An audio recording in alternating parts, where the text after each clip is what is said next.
করে না। ইভেন অর্জুন, যে কিনা শ্রীকৃষ্ণের প্রতি এতটাই ডেডিকেটেড ছিলেন বা ভালোবাসতেন, তাও এত অমৃত বাণী, গীতার অমৃত বাণীগুলো শোনার পরও তার মধ্যে কিন্তু সংশয় ছিল।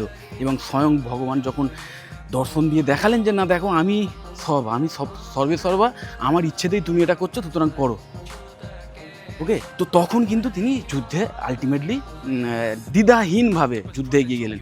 তো আমার যেটা বক্তব্য সেটা হচ্ছে, তোমরা যখন কোনো একটা কোর্স বাছাই করবে না, বিশেষ করে কোনো প্রফেশনাল ডিগ্রি কোর্সে, শুধুমাত্র যদি তোমাদের মানে এই জিনিসটা যদি ভাবো যে আলটিমেটলি কোর্সটা কমপ্লিট করার পর একটা ভালো চাকরি পাবো, এবং চাকরি পাওয়ার পর ভালো লাইফস্টাইল হবে, ভালো ইনকাম করব, তখনও না মনের মধ্যে কিছুটা হলেও সংশয় থাকে যে আদৌ পাবো তো চাকরিটা, বা এরকম একটা কনফিউশন থাকে।